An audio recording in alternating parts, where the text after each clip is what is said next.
Como parte del foro sobre políticas medioambientales de la megalópolis, diputados locales escucharon a diferentes especialistas en el tema, quienes aseguraron que el rescate de los parques urbanos puede influir en el clima de la ciudad. La diputada Alessandra Rojo de la Vega Piccolo, del Partido Verde Ecologista de México, señaló que si bien los automóviles son la principal fuente de la emisión de gases contaminantes, se debe apostar por una política integral que permita la recuperación de áreas verdes. Porque el reto es muy grande. Y es de vital importancia que comencemos a diseñar las soluciones que debemos darle a este triste deterioro ambiental que estamos padeciendo.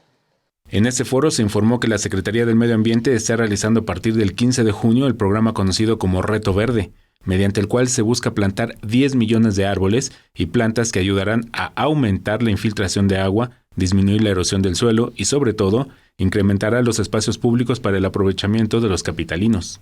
Hay una inversión de 6,000 millones de pesos para, obviamente, no solamente conservar, sino restaurar todas estas zonas. Hay una política incluso en materia de plantaciones que va a tener que ver con algo que ya estamos o ya están escuchando, sobre todo en las redes sociales, que va a ser el Reto Verde en la Ciudad de México. Del resultado de este foro se obtendrán propuestas de políticas públicas que serán presentadas ante el Congreso en el siguiente periodo ordinario de sesiones. Imágenes: Javier Martínez, información y voz: Alberto Álvarez Santana, 21 Noticias.